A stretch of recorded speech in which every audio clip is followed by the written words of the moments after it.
আদ্রিতার চোখে নীল ছিল নিছকই একজন চাকর। সে সারাদিন আদ্রিতার ভাই ফরমাস খেটেও ওকে সন্তুষ্ট করতে পারত না।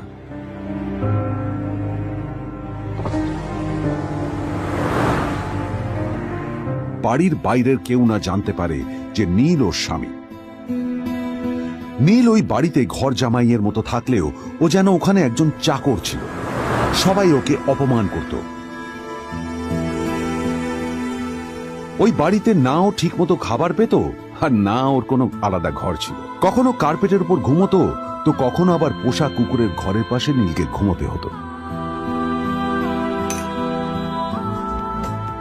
হাত খরচ মেটাতে ও এক জায়গায় ওয়েটারের কাজও করত।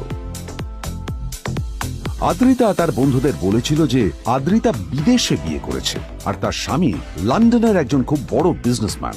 কিন্তু যখন আদ্রিতার বন্ধুরা ওকে ওদের স্বামীদের দেওয়া দামি দামি গিফটগুলো দেখাতো, তখন লজ্জায় ওর ভিতরটা পুড়ে ছাই হয়ে যেত।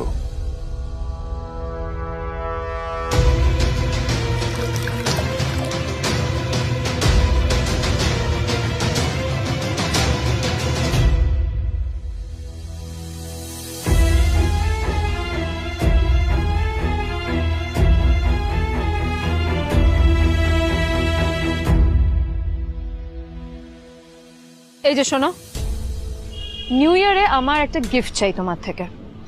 আর গিফট যেন দামি হয়, হ্যাঁ, মানে খুব দামি, কয়েক লাখ টাকা।